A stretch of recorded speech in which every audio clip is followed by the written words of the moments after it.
Bienvenidos a esta charla que hemos planteado como pues un preludio, independientemente de lo que podéis aprovechar eh, la información, ¿no?, que vais a recibir aquí, como un preludio pues, para esta nueva singladura del concurso Odisea. Aquí lo organiza la Delegación Aragonesa de la Sociedad Española de Estudios Clásicos, y es la que luego además financia también los premios de los que estéis aquí. Es posible que salgan, ¿no?, el primero, el segundo, el tercero o los tres. Y digo, es la 9ª edición del concurso Odisea. Este año hemos decidido, ya sabéis que no solamente participan estudiantes como vosotros de Aragón, sino de otras comunidades autónomas, Canarias, Galicia, Valencia, Madrid también. Y decidimos que fuera el deporte. Cada año es un tema diferente y este año decidimos que fuera el deporte. No lo habíamos trabajado aún, porque además, como sabéis, es año olímpico. Será la 32ª Olimpiada de la era moderna y nos parecía muy apropiado elegir este tema. No os voy a explicar nada sobre la dinámica del concurso porque muchos habéis participado ya y porque vuestros profesores lo habrán hecho. Simplemente daros la bienvenida. Habéis podido asistir a esta charla por el aforo que tiene solamente unos pocos centros de los que están apuntados. Estáis aquí del Colegio Británico, del IES Elayos, también del Pedro de Luna, del Ramón Pignatelli, y no sé si me dejó alguno. Claro, el Colegio Santo Domingo de Silos. Le dejo a mi amiga Mari Carmen, gran profesora, como todos los que os han acompañado. Bueno, os dejo ahora con el doctor Vela, amigo, Pepe Vela, presidente casi saliente. Sí, en funciones. Presidente en funciones de la Sociedad Española de Estudios Clásicos aquí en Aragón. Lleva 8 años ejerciendo con mucha actividad y preparando, apoyando este concurso y otras muchas actividades que hacemos para vosotros, el Festival de Teatro, conferencias, etcétera, etcétera. Y os va a presentar él al conferenciante. Muchas gracias, bienvenidos y que disfrutéis de la charla y del concurso. Mucha suerte.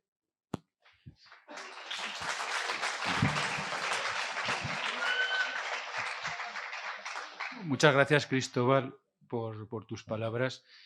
Y yo solamente quería hacer una breve salutación para agradecer la presencia de tan grande cantidad de público acompañado de sus profesores. Me consta que habríamos llenado una sala que hubiera tenido el doble de capacidad, con lo cual yo creo que, en fin, es para estar agradecidos.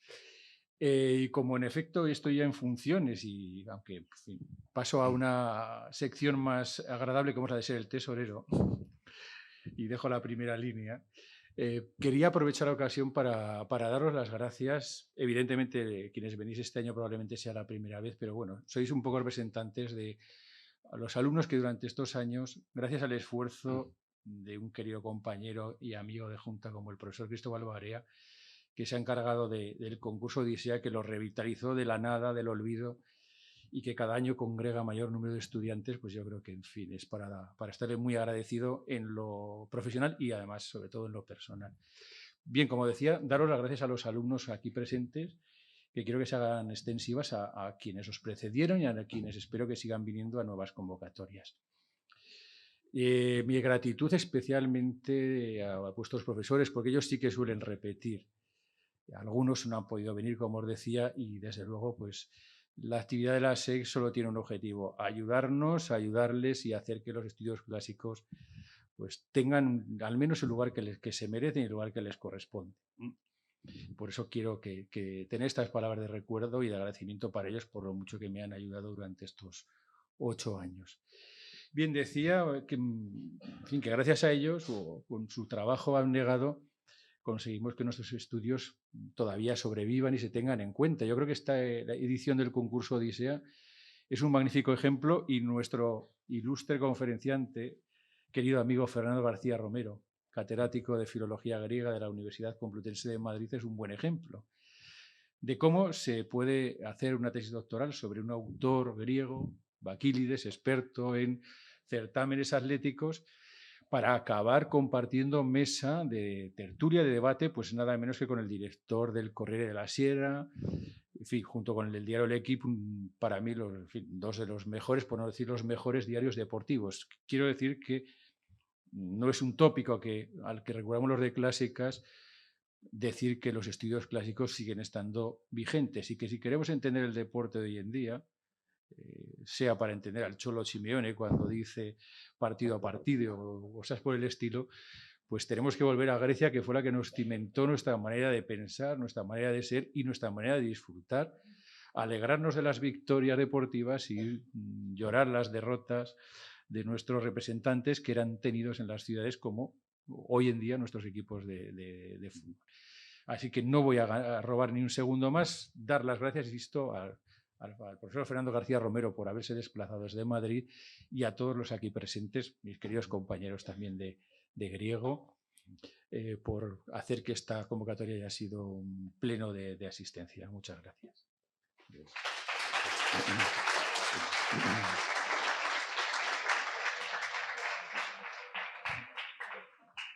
Bueno, muchas gracias. ¿Se me oye bien? Sí. Bueno, pues mis primeras palabras tienen que ser naturalmente también de gratitud a la sección de Aragón de la Sociedad Española de Estudios Clásicos por haberme hecho el honor de invitarme a participar en esta jornada. Como muy bien saben mis muchos amigos zaragozanos, yo vengo siempre encantadísimo a Zaragoza por la hospitalidad que se me dispensa siempre, y debo decir que hoy estoy especialmente abrumado al ver esta sala llena y con público tan selecto, así que muchísimas gracias por vuestra presencia aquí. Y como reza el título, vamos a hablar aquí de los Juegos Olímpicos y del deporte en la Grecia antigua, que claro, eso es un título demasiado ambicioso. Sabréis seguramente que si atendemos a la cronología tradicional, los Juegos Olímpicos se celebraron por primera vez en el año 776 a.C. y se continuaron celebrando cada 4 años sin interrupción hasta finales del siglo IV, más probablemente comienzo del siglo V después de Cristo. Es decir, tuvieron una vida ininterrumpida de 1200 años. Los Juegos Olímpicos modernos tienen 120 años de vida, 10 veces menos, ¿no?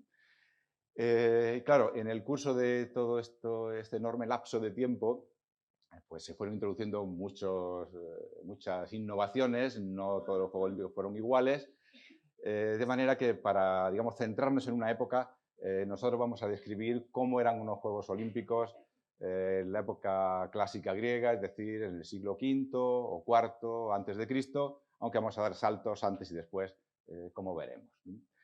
Es decir, que vamos a reconstruir cómo era el deporte griego hace 2500 años, que son muchos años. Y claro, la primera pregunta que tenemos que hacernos es cómo podemos saber lo que ocurría hace 2500 años, ¿no? Puesto que evidentemente no podemos mandar ningún corresponsal que nos transmita los juegos en directo, ¿no? Vamos a ver entonces cómo podemos conocer cómo eran unos Juegos Olímpicos, cómo era el deporte griego hace 2500 años. Tenemos fundamentalmente 3 tipos de fuentes. En primer lugar, la literatura. Prácticamente no hay una obra literaria de la antigua Grecia que no contenga alusiones al deporte. Para empezar, la obra con la que se inaugura nuestra tradición literaria, que es la Ilíada de Homero. Todo el canto 23 de la Ilíada es la descripción de los juegos que organiza Aquiles durante los funerales de su amigo Patroclo. Digo, durante los funerales de su amigo Patroclo, que acaba de morir a manos de Héctor. Tened en cuenta este primer dato sobre el que luego volveremos. Los juegos se celebran con ocasión de unos funerales.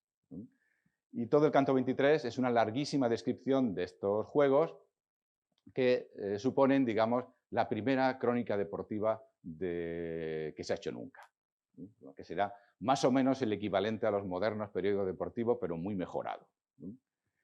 Y claro, en los modernos periódicos deportivos, supongo que todavía, junto con el texto tenemos las ilustraciones, las fotos, ¿no? Pues también tenemos fotos del deporte griego antiguo, como por ejemplo esta, cuando este Sófilo tenía que hacer un vaso con ilustración deportiva, lo que hace es leerse la Ilíada y lo que lee en la Ilíada lo plasma en su pintura. Homero describe cómo se comporta el público, que se toman muy a pecho las competiciones, esta es la carrera de cuadrigas, incluso casi se pelean, cada uno en defensa de sus favoritos, y siguiendo el texto de Homero, pinta esta escena y para que no nos equivoquemos, nos lo pone aquí. Ahí pone Patroclus Azla, los juegos en honor de Patroclo. Bueno, digo entonces, tenemos una primera tipo de fuente, que son los textos escritos, una segunda, que son las imágenes, ¿no? Las imágenes hay que aprender a leerlas, ¿no? Por ejemplo, tenemos esta, que es ya del siglo V, y es ahí tenemos a varios jóvenes practicando el deporte, ¿no? Bueno, si no hubiéramos caído chicos practicando la disciplina que llaman el pancracio y al lado otros dos boxeando, sabríamos de todas formas que esto es una escena deportiva. Simplemente por los objetos que hay aquí colgando. Perdón. Por los objetos que hay aquí colgando, ¿no? Aquí tenemos una funda donde está el disco. Aquí otra funda donde está seguramente un frasquito para echarse el aceite con el que se embadurnaban los que hacían deporte. Así que cuando en un vaso griego veáis ese tipo de objetos, eso es indicio de que es una escena deportiva. Luego veremos otros objetos. Luego, mirando esta imagen, también sabemos otras cosas. A ver, por ejemplo, ¿cómo iban vestidos los griegos cuando practicaban deporte? Desnudos, ¿no? Bien. Supongo que muchos sabréis que la palabra griega gimnasia, que lo que da en español gimnasia, lo que significa en griego antiguo es desnudez. Y a partir de ahí significa aquello que hace uno desnudo, es decir, practicar el deporte, ¿no? De hecho, conclusión lógica, lo que nosotros hoy llamamos vestuario, en griego antiguo se llamaba desnudario, ¿no? El apoditerion. Bueno, pero aquí hay gente que está desnuda, pero hay un personaje que no está desnudo, ¿no? Que está vestido, que es este señor de aquí que lleva la vara. Bien, ¿y ese quién será entonces? El árbitro, si es una competición, o el maestro que hace las veces de árbitro si son escenas de escuela, ¿no? Y el árbitro es identificarlo primero porque va vestido y segundo porque lleva una vara. ¿Y qué está haciendo aquí con la vara este señor? ¿Y por qué los estará azotando? Yo digo que hay que aprender a leer estas imágenes. ¿Por qué ese señor tan violentamente levanta la vara, dispuesto a pegarle a los que están ahí luchando? ¿Por qué será? A ver, un poco de imaginación. Efectivamente, ¿no? Esta es una competición llamada pancracio, que nos dicen las fuentes antiguas que estaba permitido todo salvo dos cosas: morder y meter los dedos en los ojos. ¿Y qué están haciendo estos chicos? Metiendo los dedos en los ojos, ¿eh? O sea que cuando veáis a un señor con la vara levantada, es que los que están compitiendo están haciendo algo que no deben, ¿no?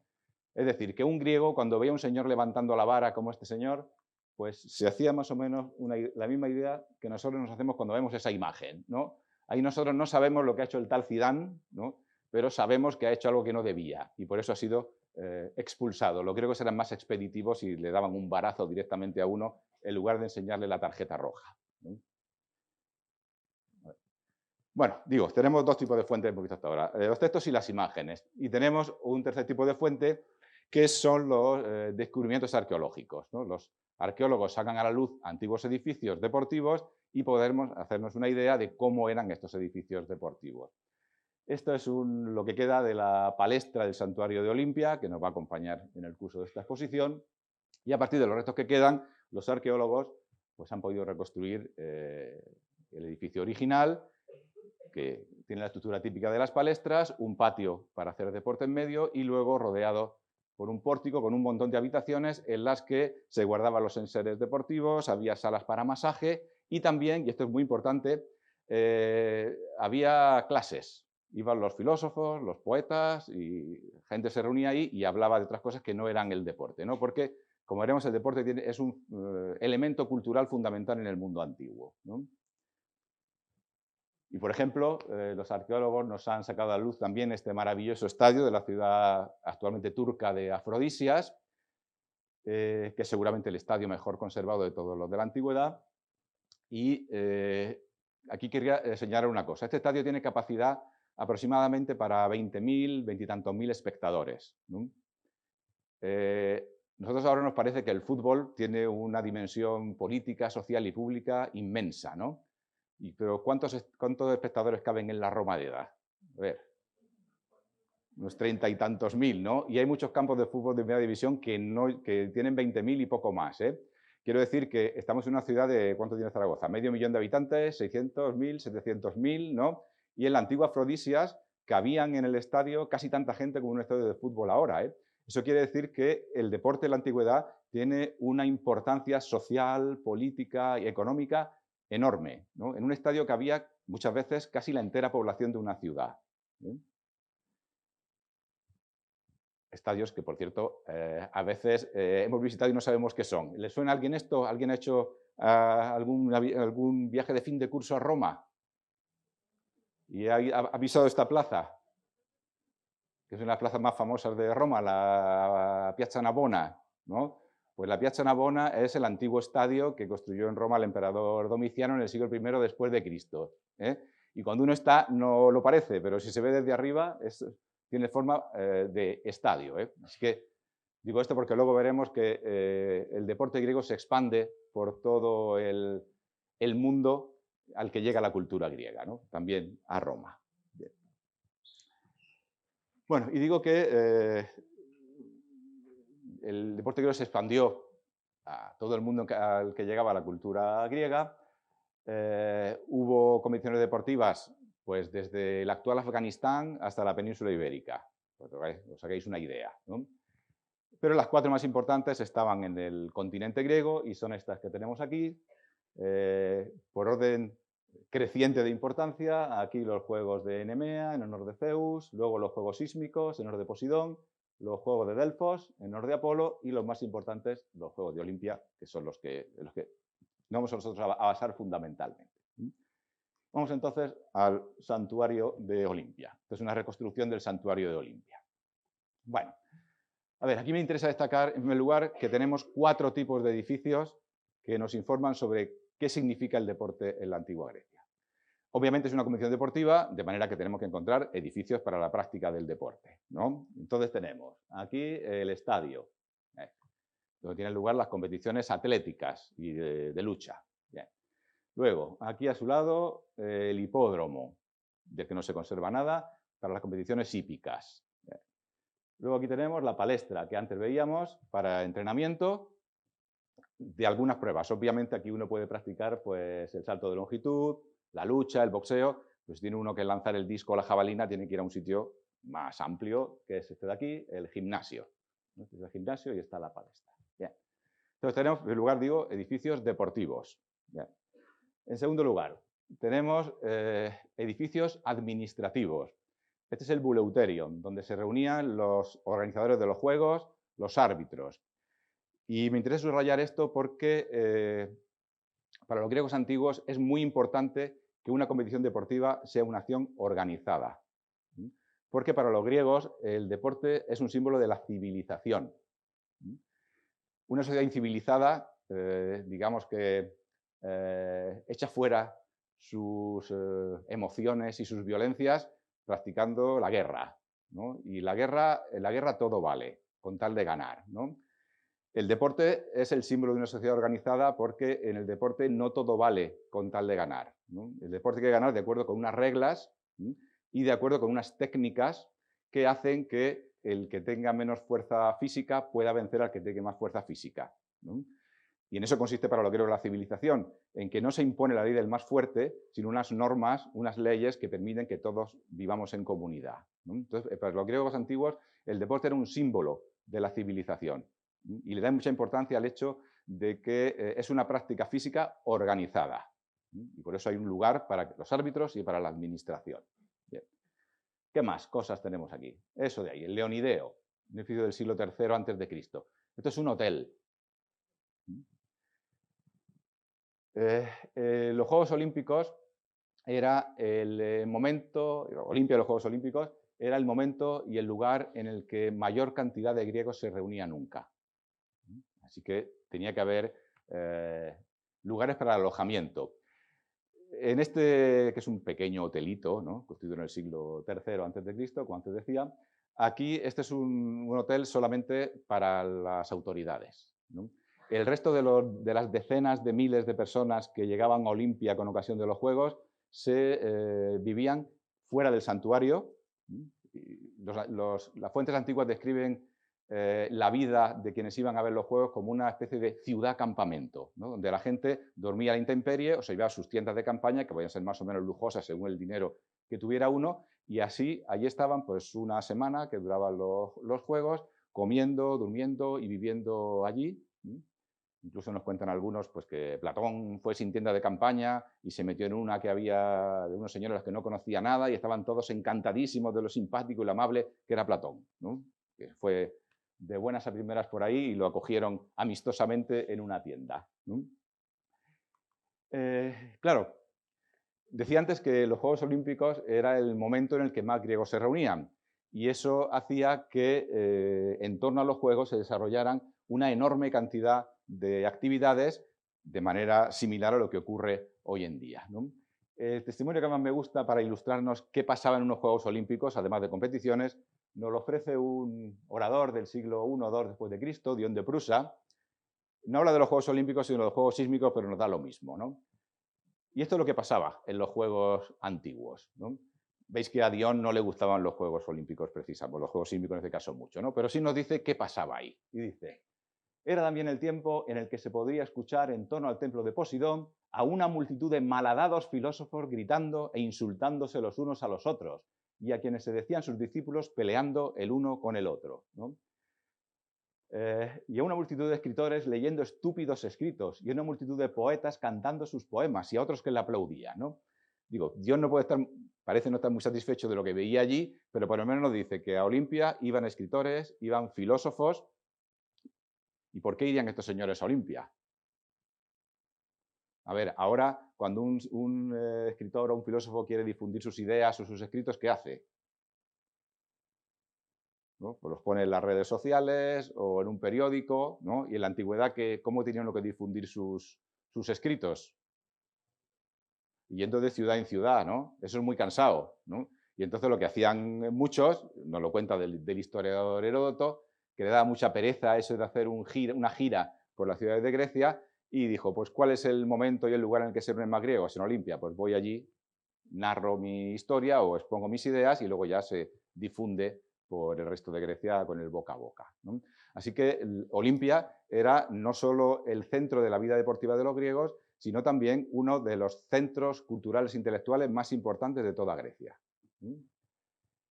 Pero luego dice que también había en los Juegos Sísmicos una multitud de prestidigitadores mostrando maravillas, ¿no? Así que ahí había toda clase de señores y señoras que iban a los Juegos para hacer actividad económica, ¿no?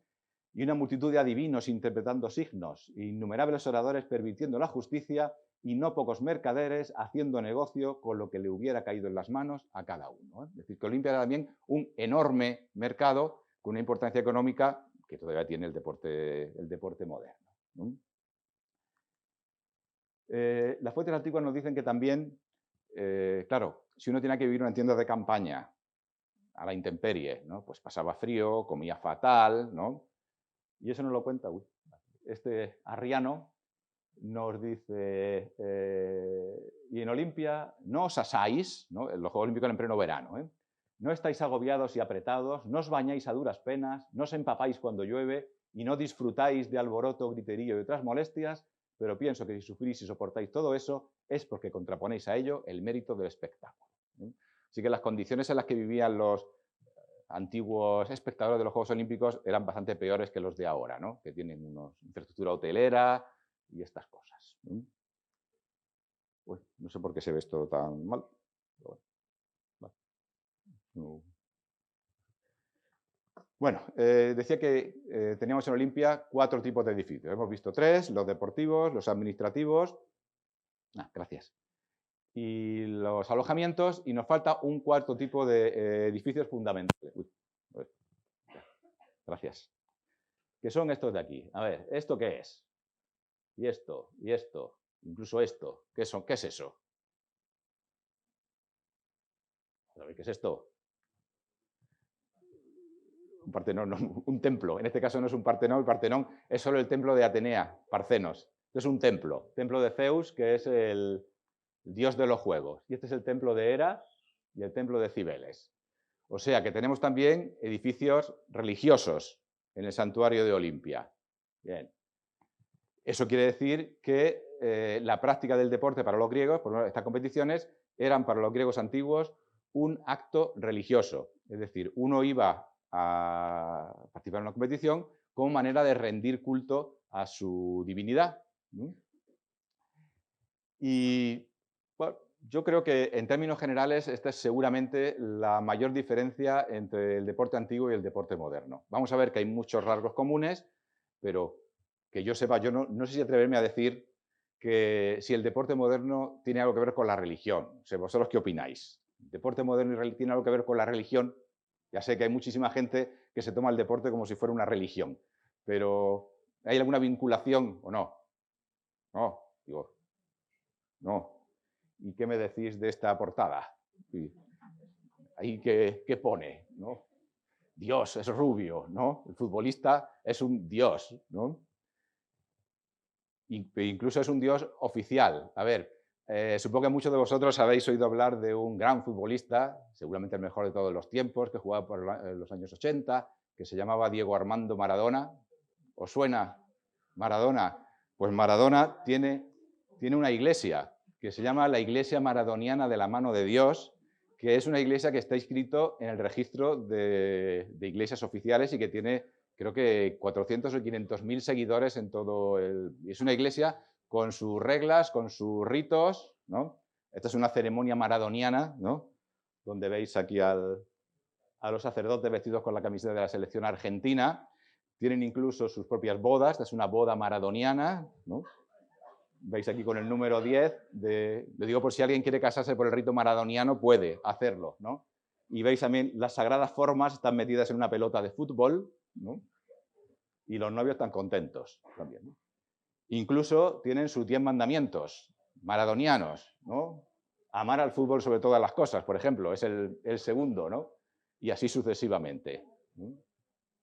O llevar Diego como segundo nombre y ponérselo a tu hijo, cosas de estas, ¿no? Y digo que esta es una iglesia oficial, que está inscrita en el registro de iglesias oficiales, ¿no? Así que el deporte moderno pretende tener vinculación con la religión, pero bueno, ya vemos que a nosotros nos da risa ver estas cosas. En el caso de la antigüedad, para los griegos era una cosa muy seria, que el deporte era también religión, hasta el punto de que cuando empieza a cobrar importancia el cristianismo, los cristianos no le tenían mucha simpatía al deporte griego por muchas razones, entre otras porque unos señores desnudos corriendo por el campo pues no era muy adecuado según desde su perspectiva, pero cuando intentan acabar con el deporte griego, una de las razones que argumentan es los cristianos no pueden ir a competiciones deportivas porque lo que están haciendo es rendirle culto a otro dios. Es decir, que hasta el final de los tiempos antiguos, quiero decir, los griegos sentían que el deporte era una práctica religiosa. Lo que ya no está muy claro, o por lo menos hay diversas explicaciones, es qué tiene que ver el deporte con la religión, ¿no? Podemos pensar, entre otras cosas, que el deporte es una manera de agradecerle a los dioses la energía física que le han dado a uno. Entonces uno, digamos, lo que le ofrece a los dioses es esa vitalidad que tiene uno cuando practica deporte. O antes veíamos, decíamos que en la Ilíada Aquiles organiza unos juegos fúnebres en honor de Patroclo, ¿no? ¿Por qué un vivo organiza unos juegos en honor de un muerto? Precisamente unos juegos en un funeral, ¿no? Pues seguramente porque lo que diferencia a los vivos de los muertos es que a los muertos les falta energía física, ¿no? La concepción griega de los muertos es una especie de zombies que no tienen ningún tipo de vigor, ¿no? Y lo que hacen los vivos es ofrecerle al muerto aquello que les falta al muerto, que es la energía física. Bueno, vamos entonces, ¿cómo eran unos Juegos Olímpicos en la antigüedad? A ver, los Juegos Olímpicos, antes veíamos que decía Arriano que los Juegos Olímpicos uno se asaba, ¿no? Efectivamente, los Juegos Olímpicos empezaban la segunda luna llena después del solsticio de verano. El solsticio de verano es el 23 de junio, los Juegos Olímpicos solían empezar entonces, a final de julio, principio de agosto, es decir, pleno-verano. Los atletas tenían que llegar a Olimpia al menos un mes antes y vivían en la ciudad próxima, que se llama Élide, que estaba distante unos 50 kilómetros, y allí tenían que vivir juntos y nos dicen las fuentes antiguas que tenían que seguir un estricto régimen de comidas durante un mes. No sabemos para qué, quizá de origen ritual, pero hay quien piensa que esta es una manera de evitar el doping. Hacer que todos comieran lo mismo y que les suministraban los administradores, los árbitros, ¿no? Bueno, el primer día de los Juegos, es decir, segunda luna llena después del solsticio de verano, los atletas se dirigían desde Élide a Olimpia, unos 50 kilómetros andando, y comenzaban los Juegos y el primer acto tenía lugar aquí, al lado del Buleuterio, había una estatua de Zeus y allí tiene lugar el primer acto, que es todavía el primer acto de los Juegos Olímpicos modernos, bueno, no es el desfile como aquí, que es el juramento olímpico. Tenían que prestar juramento y lo que juraba lo conocemos porque nos lo cuenta un escritor del siglo II después de Cristo, que se llama Pausanias, autor de una especie de guía turística de Grecia, y nos dice esto, que junto a la estatua de Zeus está establecido que los atletas, los padres, los hermanos y los entrenadores, ¿no?, juren sobre trozos de carne de cerdo que ningún fraude cometerán en los Juegos Olímpicos. Es decir, lo que prometen es no hacer trampas en los Juegos. El juramento olímpico ahora es más o menos lo mismo. A ver, ¿vosotros creéis que el deporte moderno hay trampas o no? Sí. ¿Y que todo es trampa o hay también algo que no sea trampa? No. Digo, que también se ha planteado en el deporte antiguo, ¿no? Porque muchas fuentes antiguas dicen que las trampas estaban a la orden del día, ¿no? Bueno, yo personalmente pienso que como el deporte moderno hay muchos atletas que compiten honradamente y otros que no, y que quieren conseguir la victoria a toda costa, ¿no? Pues también debían pensar los señores de Olimpia cuando hacían jurar a los atletas así. Lamentablemente, como ocurre en el deporte moderno, no siempre se cumplía ese juramento. Y tenemos algunas noticias de trampas en los juegos antiguos. A mí la que más me gusta es esta que tenemos aquí, que es un documento muy llamativo, ¿no? Es muy posterior a la época que estamos considerando, está fechado, el 23 de febrero del 267 después de Cristo, ¿no? Y no tiene lugar en Olimpia, sino en Egipto, en un combate de lucha infantil. Se iban a enfrentar dos niños en un combate de lucha. ¿Y qué pasa? Pues que sus padres, o sus representantes legales, que son este señor que se llama Aurelio Acila, que era sumo sacerdote, o sea, que era un cargo importante de la ciudad, no era un pobretón, ¿no? Se reúnen los dos padres y firman un contrato legal por el cual el hijo de uno de ellos, que se llama Aurelio Demetrio, se va a dejar ganar. Y aquí lo cuenta. Claro, los niños son menores de edad, no pueden firmar a ellos el contrato, tienen que firmar a los padres, ¿no? ¿Y qué es lo que acuerdan? Pues esto que cuenta aquí. Aurelio Demetrio ha acordado con mi hijo Aurelio Nicantino que la competición de la lucha infantil caerá 3 veces. Se dejará caer 3 veces. Y cuando uno cae 3 veces, ya perdía el combate. Y luego se nos dice las circunstancias. Y lo que nos dice es lo siguiente, que si cae 3 veces y abandona, se deja ganar, va a cobrar 3.800 dracmas, que era una buena suma de dinero. Y luego dice que están libres de riesgos, en el sentido de que si se deja caer 3 veces y se cumple su acuerdo, pero los árbitros se dan cuenta, entonces sigue cobrando el dinero.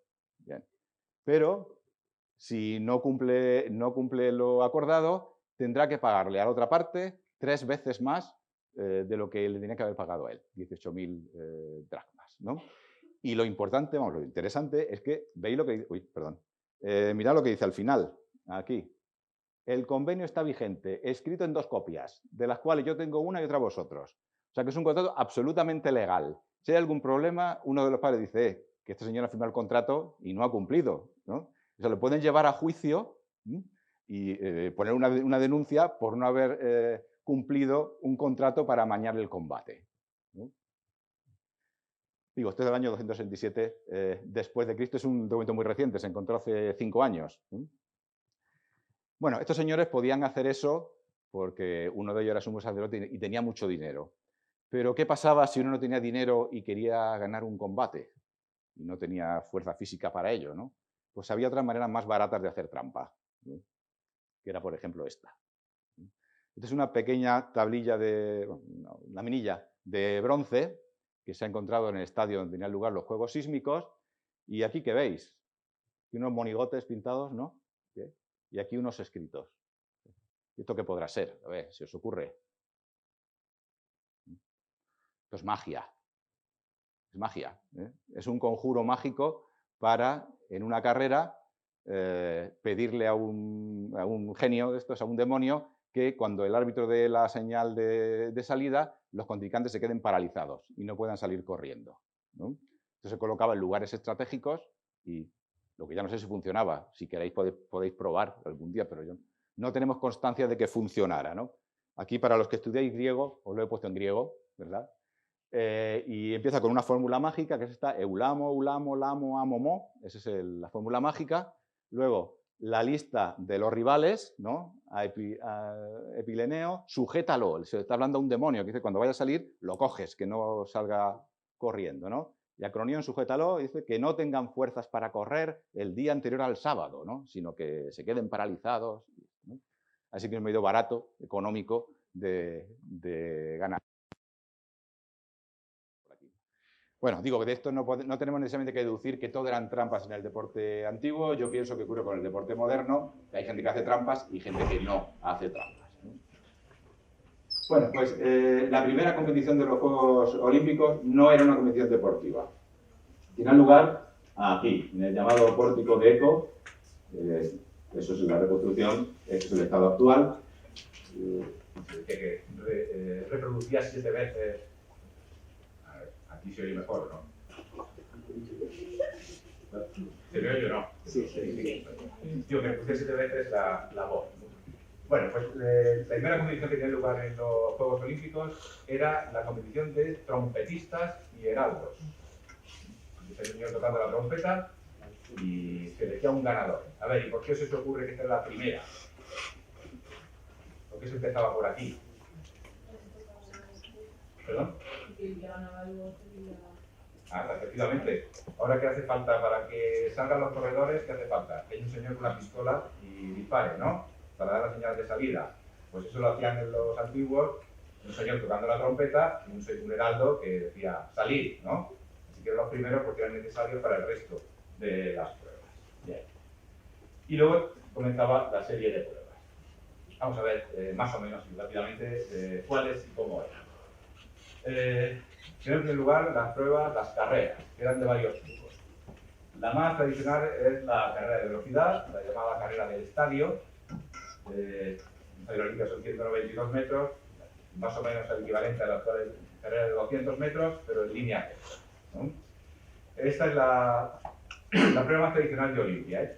Durante las 11 primeras Olimpiadas, la única prueba que se disputó en Olimpia era la carrera del estadio. Por ejemplo, eran una sola prueba, una carrera de velocidad. Y de hecho, durante toda la historia de los Juegos, el que vencía en la carrera del estadio, la carrera, daba nombre a la Olimpiada. Se llamaba la Olimpiada en la que Menganito venció en la carrera del estadio. Y era una carrera en línea recta. A ver, y si os ocurre, ¿qué dos momentos en las carreras modernas presentan mayor dificultad para un árbitro? ¿Cuándo se usan los recursos técnicos, los árbitros actuales? El VAR, pero en carreras. ¿En qué dos momentos se utilizan? La salida y la llegada, ¿no? Bien. La llegada, todos tenemos la foto finish que nos dice quién ha ganado, aunque sea porque haya metido la punta de la nariz antes que el rival, ¿no? Los griegos antiguos parece que no tuvieron solución y la cosa consistía, este es un paso que es un sprint final, la prueba consistía en que los árbitros se quedaban aquí a la línea de llegada y lo que decía el árbitro iba a misa. No había manera de comprobar si era verdad o no. Bien. Bueno, en cambio, para el segundo problema, la salida sí que encontraron solución los griegos. En principio se salía así. Uno ponía, estas son las lastras del Estadio de Olimpia, uno ponía el pie en esa lastra, como hacen estos pies son de alumnos de la Facultad de Ciencias del Deporte de Madrid. Digo, porque son pies muy atléticos, ¿no? Digo, ponían los pies ahí y salían, ¿no? Pero claro, eso planteaba el problema de que uno podía salir antes que otro, ¿no? Y entonces los griegos pues inventaron un artilugio que se llamaba la Hypsplex y que con seguridad se empleaba ya en el siglo V porque aparece mencionado en las comedias griegas del siglo V antes de Cristo. Y cómo funcionaba esta Hypsplex se ha podido reconstruir gracias, entre otras cosas, al estadio de los Juegos Nemeos, de Juegos Hípicos. Ahí se ha encontrado, en la parte donde se sale de las carreras, pues se encontraron pues, un agujero, aquí, ¿no? Y del agujero parten estos canalillos que van a parar a estos agujeritos que hay ahí, ¿no? Entonces, a partir de ese descubrimiento arqueológico, se ha reconstruido este aparato, que es más o menos así. Esta reconstrucción es muy divertida. El Señor parece Jesucristo en vez de un árbitro, ¿no? Y consistía en eso, ¿no? Se clavaba aquí una madera, ¿no? Y luego otra horizontal y aquí había una cuerda, aquí había una cuerda que bajaba por la madera y con unos clavos se llevaba por el suelo hasta donde está el árbitro. Cuando el árbitro tensaba las cuerdas, la madera esta estaba arriba, ¿no? Horizontal. Entonces bastaba con que soltara todas las cuerdas a la vez, bajaban todas las maderas a la vez y se supone que salían todos a la vez, ¿no? Así que para esto sí encontraron solución los griegos, para la fotofinis ya no. Bueno, esa es la carrera del estadio. Otra carrera de velocidad o de medio fondo, digamos, era la llamada el diaulo, que era un estadio de ida y otro estadio de vuelta, ¿no? Tenían que salir de aquí, dar la vuelta aquí a un altar. Recuerda que estamos siempre con la religión, hay un altar que es el que señala el lugar en el que se gira, ¿no? Y volvían otra vez al punto de partida, que son unos 400 metros. Luego estaba también la carrera de fondo, cuya distancia no conocemos, variaría según los juegos. Las fuentes hablan entre 1.500 y 4.000 metros. En Olimpia no sabemos cuánto era la longitud de la carrera, ¿no? Pero existía, y esto se llamaba dolijos. Y también había esta carrera con armas, ¿no? Que es curioso porque los señores iban en pelotas, iban desnudos, pero llevaban casco, ¿no? Escudo y grebas, ¿no? Que es una carrera que en Olimpia se corría sobre 400 metros, ¿no? Sobre 2 estadios. Bueno, a ver, en los Juegos Olímpicos antiguos, ¿las mujeres podían competir? No sé, pregunto aquí, los que habéis estudiado para el Odisea, esta pregunta lo mismo os cae. A ver, ¿podían competir las mujeres o no? Que esto es un problema discutido, porque habitualmente se dice que las mujeres no podían competir en los Juegos Olímpicos. De hecho, ni siquiera podían entrar en el santuario de Olimpia cuando tenían lugar los Juegos. Se supone que si una mujer entraba, tenía que ser arrojada por un acantilado que había cerca. Se llama el Monte Tipeo, ¿no? Bueno, pues las mujeres no podían competir en los Juegos Olímpicos masculinos, porque tenían sus propios juegos en el santuario de Olimpia, que eran los juegos en honor de Hera, la diosa del matrimonio. Y ya veremos por qué en honor de Hera, la diosa del matrimonio. Solo que, ya sabéis que en la antigüedad, en la cultura antigua, la vida social era cosa de los hombres, por lo menos en teoría, mientras que las mujeres estaban más reducidas al ámbito del hogar. Eso quiere decir que cualquier cosa que hiciera un hombre habría que darle mucha publicidad y que para un hombre era muy importante que se hablara mucho de él, ya fuera para bien o para mal, ¿no? Se habla mucho de él, mientras que las mujeres, como dice Tucídides, cuanto menos se hable, mejor. Como dice Tucídides que dijo Pericles, ¿no? Cuando menos se hable, mejor. Lo digo porque, así como de los Juegos Olímpicos masculinos tenemos montones y montones de noticias, de los Juegos Olímpicos femeninos, de los Juegos Ereos, tenemos solo una noticia, que es esta que tenemos aquí, una descripción de Pausanias. Esto es lo único que sabemos sobre los Juegos femeninos que tenían lugar en Olimpia. De hecho, no sabemos si se celebraban el mismo año que los Juegos masculinos, por las mismas fechas, lo ignoramos casi todo. Pero esta descripción sí nos dice una cosa, que es que en origen los juegos femeninos eran exactamente iguales que los masculinos. Mirad qué dice este texto. Dice, cada 4 años, es decir, que se elevaban cada 4 años, igual que los juegos masculinos, ¿no? Tejen a era un pepro las 16 mujeres, es decir, que hay un colegio de árbitras, 16 mujeres que administran y hacen de árbitro, ¿no? Las mismas competiciones, los juegos Hereo, los juegos en honor de la diosa Hera. La competición consiste en una carrera para muchachas. Recordad que antes decía que los Juegos Olímpicos en origen eran solo una carrera de velocidad. Luego se fueron añadiendo otras pruebas. Los Juegos femeninos eran en origen una carrera de velocidad, solo que luego no se añadió ninguna otra prueba. Siguieron siendo siempre una carrera. Dice, y no todas de la misma edad, sino que corren las primeras las más jóvenes, después las segundas en edad y las últimas las muchachas que son mayores. Es decir, estaban divididas por categorías de edad, las muchachas. 3, los hombres 2 categorías, pero más o menos lo mismo. Bien. Diferencia, los hombres corren desnudos, las mujeres no. Dice, llevan suelto el cabello y una túnica les llega un poco por encima de la rodilla y enseñan el hombro derecho hasta el pecho. Esta es una estatua que hay en el Museo Vaticano, se llama la Corredora Vaticana, ¿no? Y que representa pues, a una muchacha que lleva el cabello suelto, ¿no? Lleva una túnica por encima de la cintura y enseña el pecho derecho, ¿no? Entonces, es posible que esto sea la estatua de una vencedora en los Juegos Ereos. Porque no saben, porque no, el contexto no nos lo indica, ¿no? Pero por la descripción de Pausanias pudiera ser. ¿Y qué más nos dice Pausanias? Dice, también les está asignado para competición el Estadio Olímpico, pero se les reduce para la carrera aproximadamente la sexta parte de él. La carrera un poco más breve que en los hombres.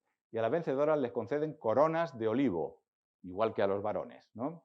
Y parte de la vaca sacrificada era, y además les está permitido ofrendar imágenes con inscripciones, igual que a los hombres, una de ellas puede ser esa que hemos visto.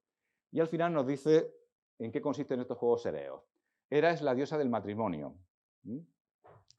Entonces, estas carreras eran seguramente parte de un rito, lo que llamamos un rito de paso, un ritual iniciático. ¿Eso suena? ¿Qué es un rito de paso? Cuando los jóvenes llegan a una edad, tienen que superar una prueba para demostrar que están preparados para integrarse en la edad adulta, en el caso de la mujer griega, para casarse y tener hijos, ¿no? Y esta carrera sería entonces un rito de paso. Haciendo esta carrera en Olimpia, una mujer demostraba simbólicamente que estaba preparada para ingresar en la edad adulta. Así que es un rito prematrimonial, ¿no? En la que uno demuestra que está preparado para el matrimonio. Por eso es en honor de Hera, la diosa del matrimonio. Así que ya veis que las mujeres también competían en Olimpia. Bueno, a ver, y con respecto al deporte moderno, ¿qué carreras nos faltan aquí? Se la he puesto muy fácil, ¿no? A ver, tenemos de velocidad, medio fondo, fondo. ¿Qué nos falta? A ver, aquí no hay mucho aficionado al atletismo, a lo que veo. A ver. Vallas, efectivamente, vallas, esas no había en el deporte antiguo, que sepamos. Nos faltan esas. ¿Qué más? Aquí lo pone, ¿no? Maratón. El maratón nunca se disputó en los Juegos antiguos. Eso es un invento moderno.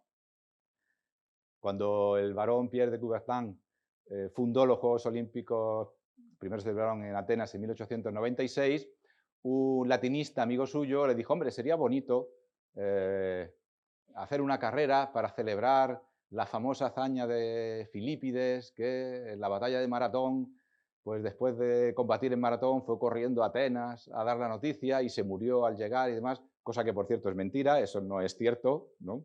Eso no ocurrió nunca, es una invención posterior, pero quedaba bonito y se incorporó la prueba de maratón a los Juegos Olímpicos modernos, al deporte moderno, pero eso nunca se disputó en los Juegos antiguos.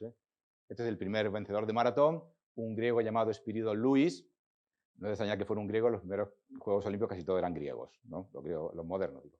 Espiridón Luis, que fue el vencedor en la maratón, ¿no?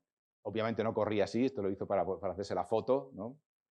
Y Espiridón Luis, ahora mismo la maratón se corre en 2 horas y poco, tardó 2 horas, 58 minutos y 50 segundos, ¿no? Incluidas las paradas que hizo en las tabernas del camino para, según las crónicas locales, pues beberse una naranjada, una cerveza un vaso de leche y zamparse unos huevos. Y a pesar de todo, llegó el primero a la meta, ¿no? Y sigue siendo una persona famosa en la Grecia moderna.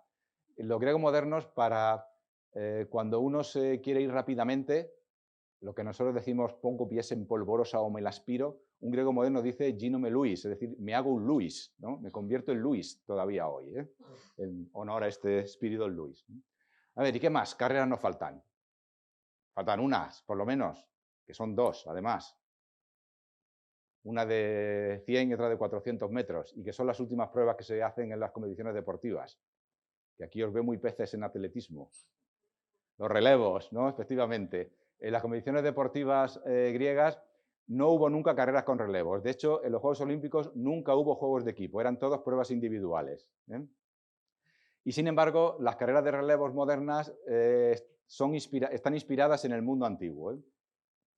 En concreto, en estas carreras que se llamaban las lampadedromías, o carreras con antorchas, que eran carreras de equipos, de jóvenes que pertenecían al mismo distrito y que se pasaban unos a otros una antorcha encendida y la meta estaba en un altar y el equipo que ganaba encendía el fuego en el altar. Pero estas carreras nunca tuvieron nada que ver con los Juegos Olímpicos.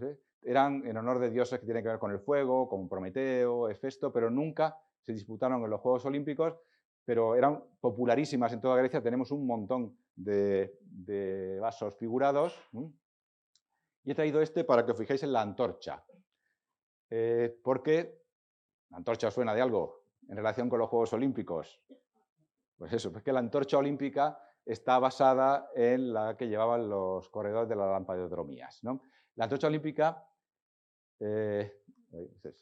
se inspiró directamente en los vasos griegos. A ver, ¿qué simboliza la antorcha olímpica? Eso de que se coge en un sitio y se va pasando de mano en mano por todos los países hasta el lugar.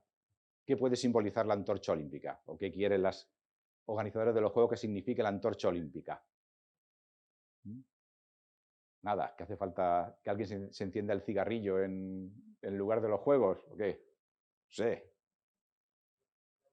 Efectivamente, simboliza la unión de todos, de la juventud del mundo, citando casi palabras literales de los organizadores de los Juegos. La unión de los jóvenes del mundo por encima de los pueblos, de las razas, ¿no? En la consecución de un objetivo común, ¿no? Y lo digo esto porque, ironías de la historia, ¿sabéis en qué juegos se introdujo la antorcha olímpica? En esos. Así que unos señores que precisamente no hicieron mucho por fomentar la solidaridad entre los pueblos. Efectivamente, fueron introducidos en los Juegos Olímpicos de Berlín en el año 36 a imitación de las lampadedromías de los griegos antiguos. Este es el primer relevista olímpico, Fritz Hilgen. Bueno, más. ¿Qué más cosas tenemos? A ver, decíamos antes que en un vaso hay que fijarse en las cosas que están colgadas, ¿no?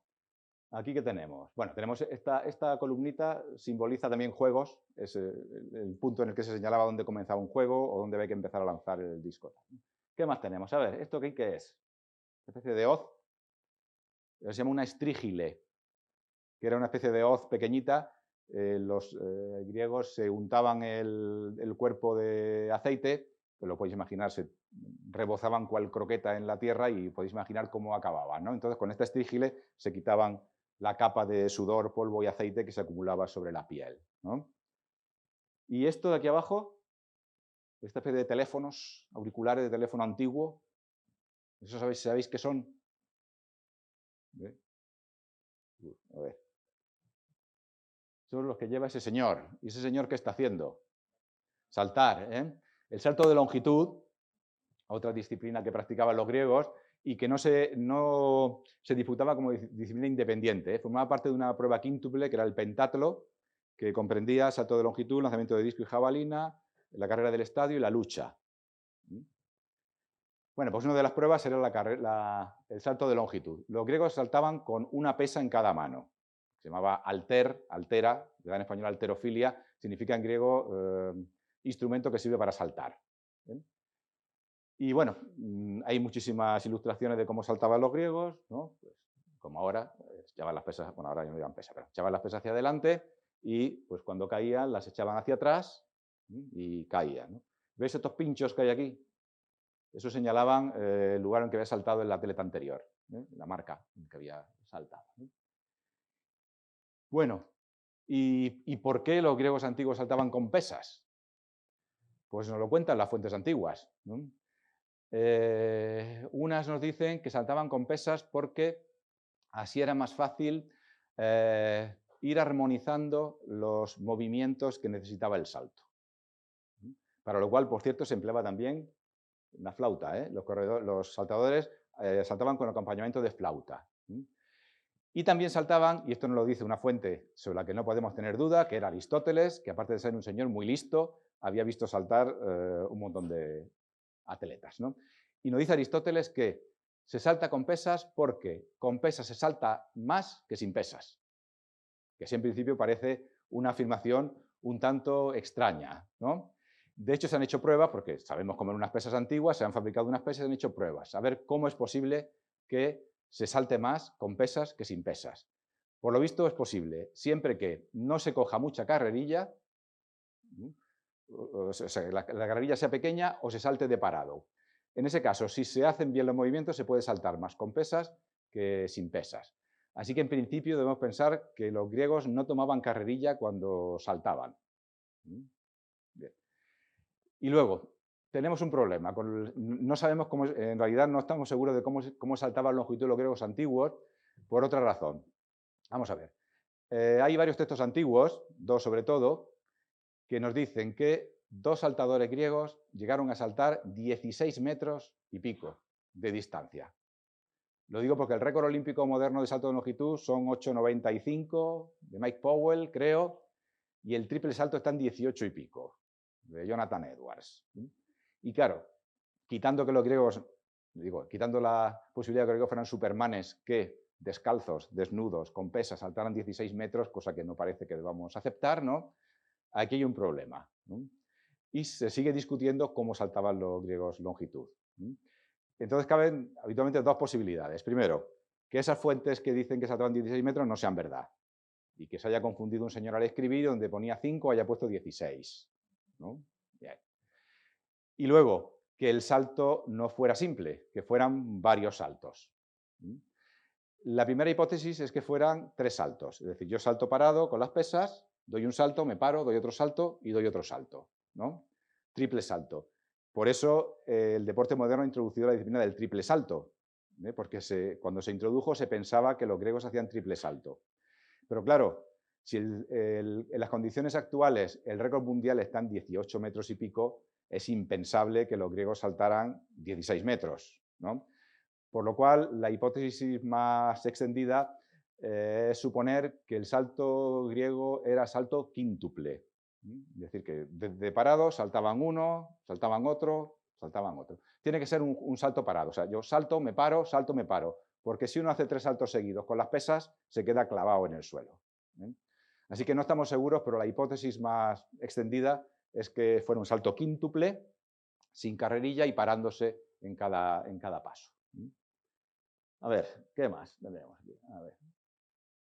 Bueno, el lanzamiento de disco, esta es una prueba que no presenta ningún problema. Los griegos antiguos lanzaban el disco pues más o menos como ahora, ¿no? Lo que no sabemos si da un giro completo antes de saltar, antes de lanzar el disco o no, pero ya, esto es prácticamente igual que ahora. Tenemos un montón de vasos. Me los salto todos porque no tenemos tiempo. A ver. Y vamos a la siguiente prueba. El lanzamiento de jabalina, que aquí hay una diferencia con respecto al deporte moderno. Los griegos lanzaban la jabalina con una cuerda que ataban en torno a la jabalina y luego cogían con 2 dedos, que se llamaba la anquile. Eso permitía que cuando lanza la jabalina, al desenrollarse la cuerda, le dé un movimiento de rotación que hace que la jabalina llegue más lejos. Y por lo demás, la manera de lanzar pues, es más o menos como la nuestra, ¿no? Una carrera en que se llevaba la jabalina paralela al suelo, pues también, por cierto, veis, con acompañamiento de flauta, ¿no? Y luego, cuando se llegaba al final, si uno es diestro, avanza la pierna derecha y lanza con la pierna izquierda y lanza con la derecha. El estilo es más o menos igual que en el deporte moderno. Bueno, pasamos a las 3 pruebas de fuerza que decían los antiguos, que son la lucha, el boxeo y el pancracio. A ver, la lucha, si hay que elegir un deporte preferido de los antiguos griegos, es la lucha. La lucha es el deporte escolar por excelencia del mundo antiguo. Los griegos pensaban que era el deporte más completo, porque permitía entrenar la fuerza, la habilidad, el dominio de la técnica, la capacidad para decidir en una décima de segundo qué tengo que hacer yo para derrotar al adversario y para evitar que el adversario me derrote. Es decir, que es el deporte que se consideraba más completo y por eso era practicado en los colegios, ¿no? De hecho, aquí, esto es un combate de lucha. Vemos, por cierto, aquí la mano del profesor y la vara del profesor, ¿no? Claro, a ver, de esos dos, el que está ahí con las manos así para adelante, ¿no os parece que está un poco parado? ¿No? ¿No parece que esté ofreciendo mucha resistencia? ¿O sí? No. Eso porque es un entrenamiento. Eso es lo que llaman en el deporte moderno un sparring, es decir, se ponía de pie y el maestro, que está aquí, le está diciendo, y ahora lo coges por así, y ahora lo coges por allá, ¿no? Le está enseñando cómo hacer las presas de la lucha. En la lucha, claro, si los atletas sabéis que aparecen cada 2 por 3 en el arte griego, ¿no? Pero normalmente la imagen que ofrece del atleta el arte griego, pues es esta, ¿no? Tipo atlético, guapísimo, musculoso, ¿no? Y en cambio, pues en la lucha tenemos esto. ¿Y por qué? ¿Por qué son tan gorditos los luchadores? ¿Por qué? A ver, si os ocurre. ¿Y eso qué implica? Sí, pero me refiero a ver, en el deporte moderno, en el boxeo, en la lucha, ¿qué pasa? Que hay división por categorías, ¿no? Es decir, un señor que pese 60 kilos nunca va a luchar con uno que pese 120, ¿no? En el deporte antiguo no había división por categorías, todos luchaban contra todos. Y por eso, efectivamente, los entrenadores pensaban que cuanto más gordo estuviera uno, más difícil iba a ser tirarlo. Y entonces eran sometidos los luchadores a una dieta sobrealimentada, de manera pues se convertían pues, más en luchadores de sumo que en luchadores de lucha grecorromana moderna, pero porque no había división por categorías como en el deporte moderno. Vamos a ver. A ver. En la lucha había 2 maneras de ganar un combate. Una era derribar al adversario 3 veces. Tenemos un montón de vasos y conocemos un montón de presas. Esta es una llamada anatropé, que consiste en voltear al contrario. A ver, y ahí tenemos, este es un árbitro que hay aquí. ¿Y por qué está ahí agachado, mirando? Porque tiene que ver si la caída es correcta. La caída correcta era aquella en la que uno caía con la espalda completamente apoyada en el suelo, como el deporte moderno. Entonces, si solo esas caídas eran válidas, y que tenía que estar muy atento a ver qué es lo que sucedía. Y la otra manera era rendirse. Esto es un boxeo, pero nos da igual, ¿no? Y, a ver, en el boxeo moderno, ¿cómo se rinde un boxeador? ¿Qué tira? La toalla o la esponja. Y de hecho nosotros todavía decimos en español tirar la toalla para rendirnos, ¿no? En griego antiguo lo que hacían era levantar un dedo, así. Y en griego antiguo existe la expresión levantar el dedo exactamente en el mismo sentido que tirar la toalla en español, en el sentido de rendirse. Bueno, digo que conocemos un montón de presas de todo tipo porque es un deporte muy popular, ¿no? Bueno, luego en el boxeo había 2 maneras de ganar o de perder, ¿no? Una levantando el dedo y otra perder por KO, ¿no? Aquí este da un estupendo directo de izquierda a la mandíbula del rival, ¿no? A ver, con el boxeo solo tenemos un problema en la antigüedad, saber si existía o no ring, como en el deporte moderno, ¿no? En el boxeo antiguo no había división por asaltos y un combate no tiene una duración determinada. Es decir, 2 señores podían estar peleándose el día entero, ¿no? Claro, ¿qué ocurría? Pues que los guantes de boxeo en el mundo antiguo, esto es un entrenamiento que consistía en que yo me lié unas correas en la mano. Bien. Pero los de competición pues eran algo más duros, ¿no? Consistían en unas correas duras duras que uno se ponía en la mano, ¿no? Como las que lleva este boxeador de Apolonio, o sea, que iban a hacer bastante daño los golpes, ¿no?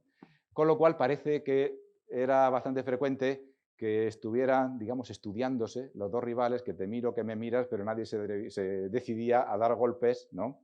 Y que a veces los combates se convirtieron en un correcalles, de dos tipos persiguiéndose, como además, cuando no había ring, ¿no? Pues daban la vuelta al estadio entero uno detrás del otro, ¿no? Entonces es posible que cuando ocurría eso, pues apareciera, como hemos visto antes, aquí, a ver, unos señores con una especie de escalera, cuando los hábitos lo indicaban, lo ponían, hacían un ring y decían: de aquí no os movéis hasta que no os peguéis, ¿no? Pero no estamos muy seguros de que esto fuera así de cierto, ¿eh?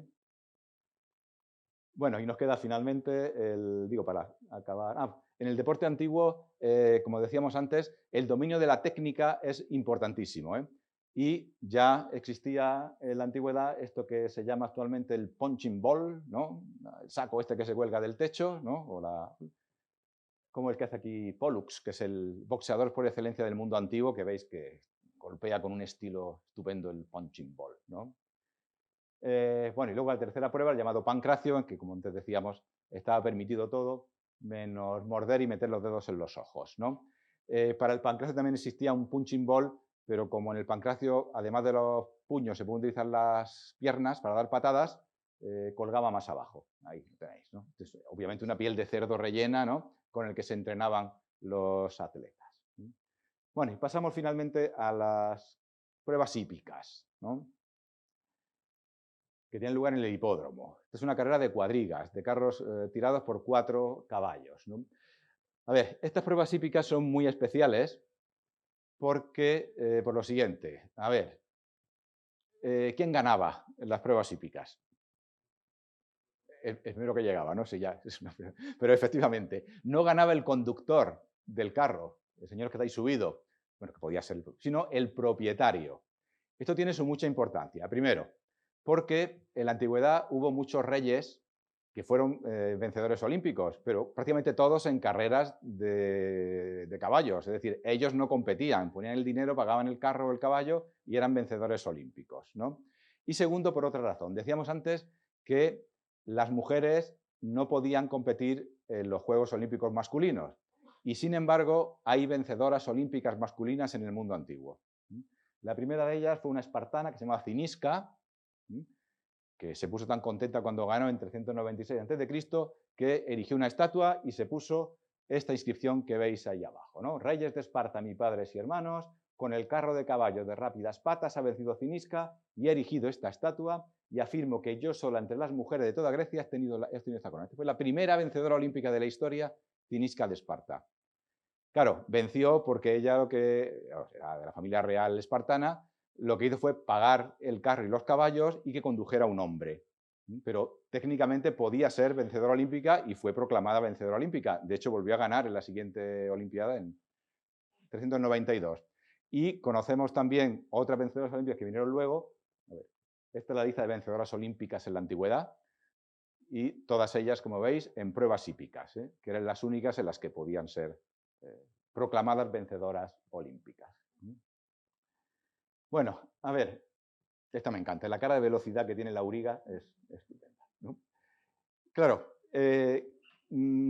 conducir una cuadriga debía ser una cosa muy, muy complicada, ¿eh? Pensad que el hipódromo iba a tener más baches que otra cosa, ¿no? Y que el carro es un carro más bien débil, ¿no? Con lo cual debía dar saltos a cada piedra que se encontraba en el camino, ¿no? Y pensad también que los hipódromos antiguos no son como los modernos, que más o menos son muy tendidos, no hay que hacer curvas bruscas, ¿no? En el hipódromo antiguo hay que hacer una curva brusquísima, ¿eh? Y fijaros cómo era un carro griego, una cuadriga, ¿no? Aquí se ve muy bien. Aquí va el señor que iría atado con una cuerda y un cuchillo en la mano, pues tenía que cortar la cuerda. Los dos caballos primeros, estos iban unidos al yugo aquí, con un halo, ¿no? Pero los dos caballos laterales iban sueltos completamente, solamente con las correas, con lo cual conducir eso debía ser dificilísimo, ¿eh? De hecho, el mejor caballo, que tiene nombre en griego antiguo, se llama Seiraforos, se coloca aquí, en la parte derecha, porque es el que más esfuerzo tiene que hacer en la curva, ¿no? Podría ser muy, muy complicado conducir una cuadriga en el mundo antiguo. Esta es otra carrera, la carrera de vigas, de carros tirados por 2 caballos. Luego tenemos también la carrera de caballos montados. Veis que van sin silla, sin estribo. El estribo es un invento muy posterior. Y luego también durante 50 años, en la primera mitad del siglo V, se disputó otra carrera que era una carrera tirada por carros de mulas. Esto duró muy poco tiempo porque es una especialidad siciliana. Y los reyes de Sicilia tenían mucho dinero y mucha influencia. Y parece que hicieron presión para que esta prueba, la que siempre ganaban, se incluyera en el programa olímpico. Pero a partir del 455 dejó de... Digan que, bueno, 2 mulas corriendo son muy graciosas, pero tienen muy poco empaque, ¿no? Entonces se quedó... Bueno, y ya vamos llegando al final. En las carreras hípicas, claro, igual que en las carreras de pedestres, el orden de salida, o sea, donde se colocaba uno en la línea de salida, se hacía por sorteo. Pero claro, en un hipódromo como este, en que la curva es muy cerrada, la posición en la que uno sale puede ser muy importante para ganarla. Hay lugares que dan ventajas sobre otros, ¿no? Y entonces, en el siglo IV a.C., un arquitecto que se llama Cleetas inventó un artilugio para más o menos hacer que todas las cuadrigas salieran a la vez y que se equipararan las posibilidades, ¿no? Y fue construir una especie de triángulo, que tenemos aquí en el estadio, ¿no? Perdón, en el hipódromo, ¿no? La pista tiene unos 400 metros de ida, 400 de vuelta. Tenían que dar 12 vueltas en Olimpia, las carreras eran de 9 kilómetros, las de cuadrigas, ¿no? Las otras no sabemos. Y digo que este Cleetas inventó este artilugio, que era un triángulo de 120 metros de longitud, ¿no? Es una reconstrucción que consistía en una especie de casillas de salida parecidas a las gisples que veíamos antes, ¿no? Pero que se abrían automáticamente. Y estaba calculado de manera que conforme iban saliendo el caballo este primero, ¿no? Cuando llegaba a cierta altura se abría del segundo, cuando llegaba al segundo se abría así sucesivamente hasta esta, ¿no? De manera que supuestamente cuando llegaban todos a la misma altura iban todos a la misma velocidad. Parece que, por lo menos los antiguos lo describen de esa manera, ¿no? Para conseguir la igualdad de condiciones. Claro, los hipódromos son muy grandes y los espectadores se enteraban de cuándo había iniciado la prueba. ¿Por qué? Un trompetista tocaba la trompeta y porque, como vemos aquí, había una águila que subía y aquí un delfín que bajaba. Entonces se supone que uno se enteraba que había empezado la carrera. Bueno, aquí seguramente habéis echado en falta los deportes de pelota, que tan importantes son en nuestra cultura, ¿no? Los deportes de pelota nunca formaron parte del programa de los Juegos Olímpicos, porque, como decíamos antes, no hubo deportes de equipo. Eran todos deportes individuales. Deportes de pelota sí lo conocemos en la Grecia antigua, porque eran muy practicados en las escuelas, en los colegios. Y conocemos algunos, este es el llamado Epísquiros. Este es muy interesante. A ver, aquí. ¿Qué os parece esto? Un hockey, ¿no? Pero claro, aquí tenemos un problema. Este es un juego que no sabemos cómo se llamaba, quizá Keretitzein, que significa golpear con un cuerno. Pero este es el único testimonio, no tenemos ningún texto escrito, el único testimonio que nos habla de este juego. Con lo cual tenemos que deducir cómo era este juego a partir solo de esta ilustración. Y a ver, ¿qué os parece? Trazamos aquí una línea vertical y decimos que este es un equipo y este es otro. ¿Parece bien? Sí. Hombre, estos aún parecen algo más animados, ¿no? Pero estos, ¿no? Más que jugando parece que están quedando para la tarde, ¿no? No sé, ¿no? O sea que con esta imagen solo ni siquiera podemos saber si era un deporte de equipo, porque a lo mejor estos están animando y estos están esperando a que les toque el turno para jugar ellos. A lo mejor es un deporte individual, 1 contra 1. ¿Vale? Y claro, a partir de esta imagen tampoco podemos saber qué había que hacer con la pelota. Debe que estar media hora uno detrás de otro si le quito la pelota. Había que meterlo en una portería, pasarlo detrás de una línea, ¿no? No sabemos nada. Este es el único testimonio que tenemos, ¿no? Uy, perdón. Igual que el único documento sobre algo parecido al fútbol en el mundo antiguo. Sí sabemos que había una cosa parecida al rugby, se llamaba el harpastón. Faininda. Pero el fútbol esto es lo único parecido, ¿no? Y estamos en las mismas. ¿Esto nos indica que había un juego que era parecido al fútbol? Normalmente se piensa que es un malabarista, que está haciendo con mucho estilo, ya digno de Maradona, que antes veíamos, pero no es un de fútbol. Claro, a ver, suponeos, ya sé que hay mucho suponer, suponeos que dentro de 50 años se pierden todas las noticias que hay sobre el fútbol, ya sé que es imposible, antes se perderían todo menos el fútbol, y que tenemos que deducir cómo era un partido a partir de una imagen como esta. A ver, aquí ¿qué podemos deducir? Hay un señor con la pelota, ¿esto es un deporte de equipo? Pues, lo sabemos porque tenemos la imagen, pero si no solo esta no podemos deducir que es un deporte de equipo, ni que hay porterías, ni nada, ¿no? Ni qué hace ese señor con la pelota, ¿no? Pues lo mismo nos pasa con el deporte, con el fútbol en la antigüedad. A ver, si no hay otro testimonio es probablemente porque no existía nada parecido al fútbol y este señor que veíamos antes es un malabarista que está haciendo malabares con el balón, ¿no? Pero eso es lo único que nos indica que había un deporte en el que se daba con el pie, ¿no? Bueno, y ya para acabar, de verdad, hemos visto que hay muchos rasgos, muchas similitudes entre el deporte antiguo y el deporte moderno, ¿no? Seguramente no hay una época en la historia de la humanidad en el que el deporte haya tenido una influencia, una importancia política, social, económica, incluso religiosa, como el deporte antiguo antes del deporte moderno, ¿no? Ya sabéis que cuando en el deporte moderno los deportistas son idolatrados por la sociedad, incluso divinizados como Messi, ¿no? Y que cuando hay una victoria deportiva, pues se hacen estas cosas, ¿no? Se coge un autobús, se pasea por toda la ciudad, miles y miles de personas aclaman a sus ídolos, se los recibe el ayuntamiento, esas cosas, ¿no? Esto ya lo hacían los griegos antiguos también, ¿eh? Solo que obviamente los griegos antiguos no tenían autobuses, ¿no? Pero tenían cosas más elegantes todavía, que eran los carros, ¿no? Esto es lo que nos cuenta el historiador de Sicilia sobre el recibimiento que tuvo en su ciudad, en Acragante, Sicilia, Exéneto, que había vencido en la carrera de velocidad de los Juegos Olímpicos en el año 412 a.C.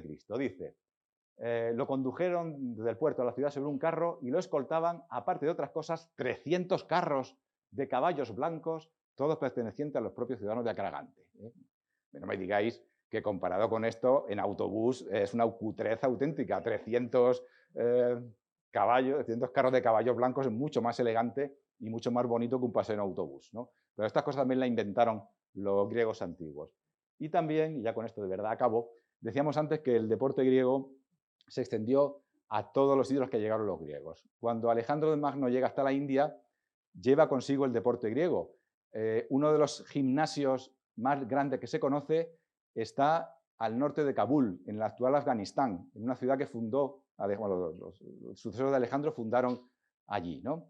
Y llegaron también a Egipto, que tenemos aquí. Bueno, pues de Egipto procede este último texto que vamos a ver, que es una especie de programa de mano. Cuando uno iba al hipódromo, que es el caso del hipódromo, le decían a uno lo que iba a ver ahí, ¿no?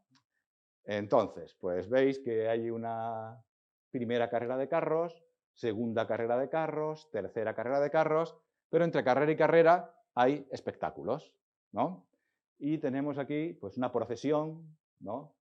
Aquí dice gacela y perros, pues será, pues está una gacela y le persiguen unos perros, supongo, ¿no? Pero a mí lo que más me gusta de todos estos espectáculos era este de aquí, equilibristas cantantes, ¿no? Que salen aquí, los equilibristas cantantes, ¿no? ¿Y eso qué puede ser? Equilibristas cantantes. ¿Ves? Si nos vamos al pie de la letra, ¿qué debemos suponer que son? Pues unos señores que cantaban mientras hacían equilibrios, ¿no? Bien. ¿Y eso nos recuerda algo en el deporte moderno? ¿Qué pasa cuando en el partido de baloncesto, por ejemplo, en los tiempos muertos y esas cosas? ¿Qué sale ahí? Pues salen equilibristas cantantes, como estos de aquí son equilibristas cantantes, ¿no? Así que, pues, también estas cosas espectaculares también fueron un invento de los griegos antiguos y podemos juzgar por este papiro egipcio. Y nada más, pues muchísimas gracias por la atención.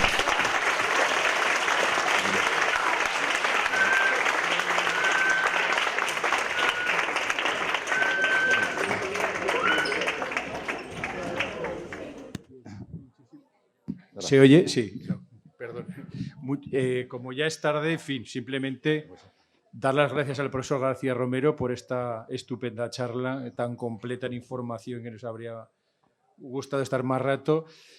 Daros las gracias al público por además vuestra participación en las preguntas, vuestra actitud, que habla mucho de vosotros y vuestros profesores, y desearos mucha suerte, a ver si ganamos el nacional por una vez, que el año pasado estuvimos muy cerca. Mucha suerte y muchas gracias a todos. Y sin trampas, ¿eh?